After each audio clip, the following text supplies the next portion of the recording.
San Francisco Bay, June 1962. For years, the world has been told a simple story. Three desperate inmates escaped from Alcatraz on a homemade raft and drowned in the freezing waters before ever reaching freedom. It's a story repeated by the FBI, etched into official records, and taught to millions of visitors who walk the prison halls today. But what if that story was never the full truth? What if the most famous prison escape in American history wasn't the result of three men acting alone, but the final move in a much larger, invisible game of power being played inside the most secure prison on Earth? Because Alcatraz wasn't just a prison. It was designed to break men, cut them off from influence, communication, and control. And yet, between 1,954 and 1,963, one inmate quietly did the impossible.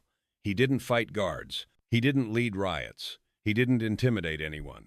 Instead, he built something far more dangerous: respect, loyalty, and an unseen network of influence that stretched far beyond the island. His name was Bumpy Johnson. This is not a story about brute force or violence. It's a story about intelligence, patience, and strategic brilliance, about how one man turned isolation into opportunity, imprisonment into leverage, and possibly made the impossible escape possible with nothing more than a nod during a quiet walk in the prison yard. What really happened inside Alcatraz before the night Frank Morris and the Anglin brothers vanished? And why do former inmates insist the FBI has been asking the wrong questions for over a decade? If you think you know the Alcatraz escape story, think again. Because the real story doesn't start in San Francisco Bay. It starts years earlier when Bumpy Johnson first stepped onto the island prison and began building power where power was never supposed to exist. On April 3rd, 1954, a 48-year-old man stepped off a federal transport boat and onto the cold, wind-beaten rock known as Alcatraz Federal Penitentiary. To prison officials, he was just another high-risk inmate being transferred to the place designed to end all influence. But to the criminal underworld, his arrival marked something far more dangerous. His name was Ellsworth Bumpy Johnson, and by the time he reached Alcatraz, he was already a legend. For decades, Johnson had controlled Harlem's numbers racket, outmaneuvered rivals like Dutch Schultz and Lucky Luciano, and built a multi-million-dollar empire without ever seeking the spotlight. Federal prosecutors believed they had finally found a way to neutralize him, not by killing him, but by isolating him completely. Johnson wasn't sent to Alcatraz for violence or escape attempts. He was sent there because prison officials believed he was too intelligent to be contained anywhere else. While serving time at Ellsworth Federal Penitentiary, authorities discovered that Johnson was still running parts of his Harlem operation from behind bars, issuing instructions through coded letters, mediating disputes, and generating income despite being physically locked away. To the Bureau of Prisons, this was unacceptable. Alcatraz was supposed to be different, an island surrounded by freezing water, brutal currents, constant surveillance, and absolute isolation. No phones, no unchecked mail, no room for manipulation, or so they believed. When Johnson arrived, there was nothing outwardly remarkable about him. He didn't posture. He didn't challenge guards.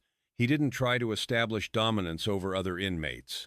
Instead, he did something far more unsettling, he observed. Former inmates later recalled how Johnson spent his first weeks saying almost nothing, walking the yard quietly, working in the laundry, following rules with precision, and watching everything. Who spoke to whom? Which guards enforced rules strictly and which ones didn't? Which inmates were respected, which were feared, and which were desperate? While others reacted emotionally to Alcatraz's brutality, Johnson treated the prison like a complex system waiting to be understood. Alcatraz in the 1,950 seconds was a place defined by humiliation and force. Guards ruled through fear, beatings were common, and solitary confinement was used casually to crush resistance. Most inmates responded by becoming bitter, violent, or broken. Johnson did none of those things. He understood something most people never grasp. In an environment where violence is everywhere, violence loses its value. Real power comes from something rarer: discipline, consistency, and the ability to make others trust you without ever demanding it. From his first days on the island, Johnson began laying foundations no guard could see and no rule could stop. And Alcatraz, meant to erase him, had unknowingly given him the perfect stage. Inside Alcatraz Federal Penitentiary, power was supposed to belong to the guards. They enforced it with batons, isolation cells, and humiliation so routine that most inmates eventually broke. But Bumpy Johnson recognized a flaw in that system almost immediately. Violence created fear, but fear created enemies. And enemies in a prison like Alcatraz were unpredictable, dangerous, and impossible to watch all at once. So, Johnson chose a strategy no one expected. He treated everyone, guards and inmates alike, with unwavering respect, not as submission, but as discipline. He said yes, sir, and no, sir, followed rules precisely, never gave guards an excuse to single him out, and never reacted emotionally to provocation. Over time, guards who were used to constant defiance began to see Johnson as different, reasonable, controlled, and intelligent. That subtle shift mattered more than any threat ever could. At the same time, Johnson extended that same respect to fellow inmates, regardless of race, crime, or reputation. He learned names. He remembered details about families, court cases, and grievances. When men spoke to him, he listened, truly listened, without interrupting or judging. He didn't force advice or demand loyalty. He simply made himself reliable. In an environment where betrayal was common and trust was rare, reliability became currency. Men realized that if you spoke to Johnson in confidence, your words stayed with him. If you asked for advice, you received something thoughtful rather than empty bravado. And if you followed his guidance, problems tended to resolve quietly, without violence or guard attention. Johnson's intelligence amplified that respect even further. He read constantly: history, politics, military strategy, philosophy, and could discuss complex ideas with clarity that surprised both inmates and guards. To educated prisoners, he was a peer. To guards, he was someone capable of real conversation rather than confrontation. This intellectual presence made Johnson valuable.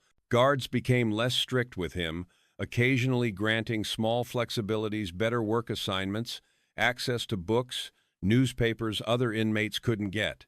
None of it looked suspicious, but every small concession added leverage. The most visible symbol of Johnson's growing influence appeared during recreation periods: the chess table. Johnson was a master-level player, and soon the chessboard became his unofficial office. Inmates challenged him to games, and while pieces moved across the board, real business was conducted in whispers. Advice was given, disputes were mediated, information flowed. Guards saw harmless games. What they didn't see was a neutral meeting ground where Johnson quietly coordinated the social balance of the prison. Chess gave him cover, access, and authority without ever raising suspicion. By building respect instead of fear, Johnson achieved something unheard of at Alcatraz. He became someone inmates wanted to help, not someone they were forced to obey. Guards never saw him as a threat. Inmates never saw him as weak. And while the prison believed it had stripped him of power, Johnson was assembling something far more effective: an invisible network built on trust, discipline, and intelligence. Alcatraz hadn't neutralized him. It had simply changed the rules of the game. By the late 1950 seconds, something unusual had taken shape inside Alcatraz Federal Penitentiary. There were no riots, no gangs openly answering to a leader, no visible challenge to authority, and yet, beneath the surface, nearly every serious problem: disputes between inmates, tensions that could turn violent, requests for favors, even protection began flowing toward one man. Ellsworth Bumpy Johnson held no official position, carried no weapons, and issued no orders. Still, by around 1958, inmates understood an unspoken truth: if you wanted something done quietly and effectively, you went to Bumpy. Johnson's network didn't operate through commands. It operated through trust and timing. He knew who was being transferred, who was nearing release, who had connections to which cities on the outside. When an inmate was about to leave Alcatraz, Johnson often spoke with him briefly, nothing written, nothing that could be intercepted.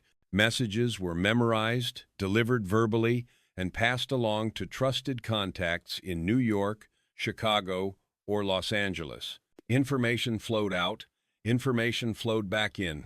Guards never detected it because there was no paper trail, no pattern they could recognize. Inside the prison, Johnson refined his methods. His daily walks around the recreation yard became moving meetings. Inmates would fall into step beside him for a lap or two, quietly explain a problem, receive advice, and peel away replaced by the next man. To guards, it looked like routine exercise.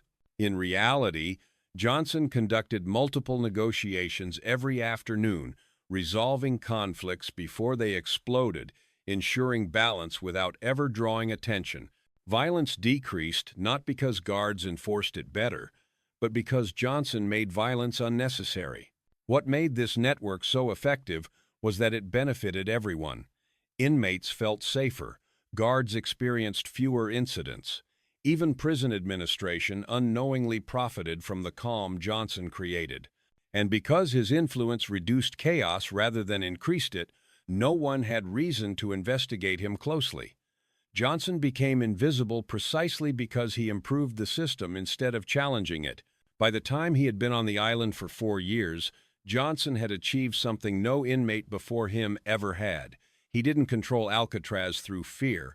He controlled it through cooperation. Inmates deferred to his judgment not because they had to, but because experience taught them that his decisions kept them alive and out of trouble. Guards saw only a quiet, disciplined prisoner. They never realized that the most powerful man in the prison wasn't wearing a uniform or carrying keys, and it was this invisible empire, this carefully balanced web of trust, communication, and outside connections that made Johnson uniquely capable of something no one else could attempt. When 3 inmates began planning the most daring escape in American prison history, they didn't look to gangs, corruption, or brute force. They looked to the one man who had already proven he could make the impossible quietly become real. By 1962, 3 inmates at Alcatraz Federal Penitentiary were already deep into planning what would later be called the most famous escape in American history. Frank Morris was the mind behind it, exceptionally intelligent, methodical, and patient, with an IQ placing him in the top tier of the population. Working with him were John Anglin and Clarence Anglin, brothers hardened by years in federal prisons and multiple escape attempts. Together, they had solved the technical problems, widening the ventilation ducts, crafting dummy heads to fool night counts, and sewing a raft from stolen raincoats. But one problem remained unsolved, and it was the most dangerous one of all. Getting off the island was only half the battle. Even if the raft held together in the freezing waters of San Francisco Bay, Morris and the Anglin brothers would reach the mainland, soaked, exhausted, with no money, no clothes, no identification, and nowhere to go. Within hours, maybe days, they would be caught unless someone was waiting for them. Outside help was the one thing their plan still lacked. And inside Alcatraz, there was only one man who had the connections, the discipline, and the reach to arrange something like that without leaving a trace. Morris understood the rules of the prison as well as Johnson did. He didn't approach him openly. That would have drawn attention. Instead, during a recreation period in early June 1962, Morris challenged Johnson to a game of chess. To guards, it looked ordinary, 2 inmates playing a quiet game in the yard, but to those who understood Johnson's world, chess was never just chess. As the pieces moved, Morris spoke in metaphors, never directly naming escape, never mentioning dates or plans. 3 birds need to fly, he said, but they need a place to land. Johnson listened without emotion, his eyes on the board, asking only a few careful questions. The game ended quickly. Morris lost, distracted by the weight of what he was asking. He stood, shook Johnson's hand, and walked away. Johnson remained at the table alone, staring at the pieces long after the board should have been reset. For days afterward, inmates noticed something subtle. Johnson and Morris exchanged brief words in corridors, passing each other during routine movements. No long conversations, just seconds at a time, enough to coordinate, not enough to be noticed. The final confirmation came during one of Johnson's daily walks in the yard. Morris fell into step beside him and asked the question that mattered most. "Is everything ready on the outside?" Johnson didn't answer with words. He simply nodded once. Then he said something that defined the entire arrangement. "Don't thank me until you're safe, and if you get caught, you never heard my name." Morris agreed. And just like that, the most dangerous part of the escape plan was no longer uncertain. From that moment on, the escape was no longer a gamble. It was an operation. Johnson didn't help lightly. If he agreed, it meant he had evaluated the risks, activated contacts, and arranged resources that could only exist beyond the prison walls. To everyone else, nothing had changed. Guards saw routine. Inmates saw routine. But beneath the surface, a final clock had started ticking toward the night of June 11th, 1962, the night 3 men would vanish into the bay, and the legend of Alcatraz would be rewritten forever. On the night of June 11th, 1962, Alcatraz Federal Penitentiary settled into what appeared to be routine. Lights dimmed. Guards completed their counts. The prison engineered to make escape impossible believed it was secure. Inside their cells, Frank Morris, John Anglin, and Clarence Anglin waited patiently for the moment they had spent more than a year preparing for. When the final checks passed, they placed the dummy heads carefully crafted to mimic sleeping bodies into their beds, slid through the widened ventilation openings behind their sinks, and disappeared into the prison's unseen spaces. By the time guards made their next rounds, the cells looked occupied. Nothing raised alarm. Sometime between late evening and midnight, the 3 men climbed through the service corridors, reached the roof, descended the exterior wall, and launched their raincoat raft into the black water of San Francisco Bay. The currents were brutal. The water was freezing. From the prison's perspective, no one could survive it. And yet, when morning count began on June 12th and guards discovered the truth, Morris and the Anglin brothers had already been gone for hours. Alcatraz went into lockdown. Sirens echoed. Guards tore through cells, corridors, and workshops, searching for clues that didn't exist. Inside the chaos, Ellsworth Bumpy Johnson did exactly what he had always done. He showed nothing. When the alarm sounded in the dining hall, Johnson finished his breakfast calmly, stood when ordered, and walked back to his cell without urgency. No reaction, no satisfaction, no fear. During days of lockdown and interrogation, while guards questioned inmates relentlessly, Johnson maintained his routine reading, thinking, playing chess alone in his cell. When asked, he claimed to barely know Morris and denied any knowledge of an escape plan. Guards believed him. He had no disciplinary record, no history of trouble, no visible motive. Meanwhile, outside the prison, the largest manhunt in FBI history began. Boats searched the bay. Planes scanned the coastline. Agents followed leads across the country. The official conclusion formed quickly. The raft had failed, the men had drowned, and the bay had claimed them. Yet days turned into weeks, and weeks into months, with no bodies, no fragments of the raft, and no physical proof that the escape had ended in death. Inside Alcatraz, a different understanding quietly settled among the inmates. They had watched Johnson operate for years. They had seen the chess game, the whispers, the nod. To them, the absence of bodies wasn't a mystery, it was confirmation. Johnson never spoke of the escape. He never confirmed it. He never denied it publicly beyond routine statements through his attorney. That silence was deliberate. Acknowledgement would have invited investigation, charges, and exposure. Silence allowed the legend to grow without consequence. Among inmates across the federal prison system, the story spread quickly. Alcatraz had been beaten not by three desperate men acting alone, but with the quiet assistance of the most powerful inmate ever to walk its yard.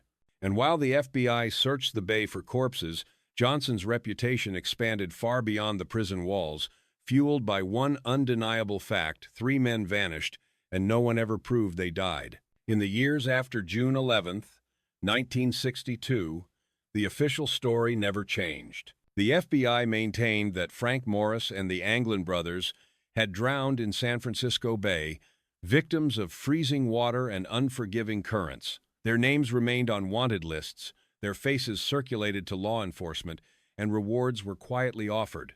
Yet, as time passed, the absence of evidence became harder to ignore. No bodies surfaced, no debris washed ashore, nothing conclusively proved the men were dead. For investigators, this was an unsolved mystery.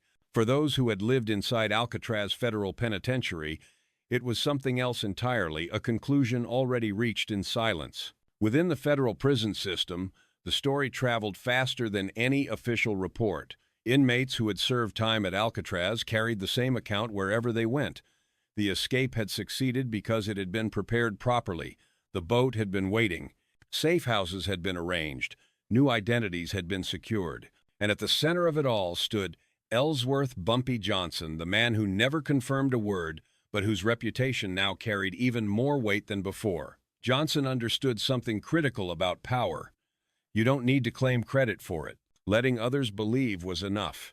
Johnson was released from Alcatraz in late 1963, credited for good behavior after nearly a decade on the island. He returned to Harlem to find his organization intact, disciplined, and profitable, stronger, some said, than it had been before his imprisonment. The systems he built from inside Alcatraz had forced delegation, efficiency, and loyalty. Prison had not weakened him. It had refined him. Meanwhile, Alcatraz itself closed, deemed too expensive and too flawed to operate. The prison that was supposed to be inescapable became a museum, telling visitors a simplified version of history, one that never mentioned invisible networks, quiet nods, or power built without violence. Johnson never spoke publicly about the escape. When pressed through attorneys, he denied involvement and dismissed the stories as rumor. But his silence spoke louder than any confession could have. Among those who understood how he operated, denial wasn't proof of innocence, it was proof of intelligence. He had survived Alcatraz by knowing when to act and when to disappear into the background. The escape was no different. Whether Bumpy Johnson truly arranged outside assistance for Morris and the Anglin brothers may never be proven in a courtroom, but the story of his time at Alcatraz reveals something deeper than a single escape. It shows how power can exist without force, how influence can thrive under total isolation, and how respect carefully earned and patiently maintained can bend even the most rigid systems. Alcatraz tried to erase Bumpy Johnson. Instead, it became the place where his legend was sealed forever. Today, visitors walk through the cell blocks of Alcatraz Federal Penitentiary believing they already know the ending. 3 men escaped, 3 men drowned, case closed. But history isn't always written by truth, it's written by what can be proven. And some forms of power are designed to leave no evidence behind. Inside those concrete walls, one man understood that better than anyone. Ellsworth Bumpy Johnson didn't need violence to control Alcatraz. He didn't need threats or authority. He built something far more dangerous: respect, loyalty, and silence. And with that, he may have made the impossible possible. Whether Frank Morris and the Anglin brothers drowned in the bay or vanished into new lives will likely never be proven beyond doubt. But the unanswered questions speak louder than the official conclusion. No bodies, no wreckage, no definitive proof. Only testimonies from men who were there and a legend that refuses to fade. If Bumpy Johnson helped them, he did it the same way he did everything else, quietly, patiently, and without ever leaving fingerprints. So the real question remains: was the Alcatraz escape a tragic failure, or the most successful prison break in American history, hidden behind a story authorities needed the public to accept? And if one man could quietly bend the rules of the most secure prison in the country, how many other impossible stories are we still getting wrong? What do you believe really happened that night in 1962? Leave your thoughts in the comments and subscribe for more true stories that history never fully explained.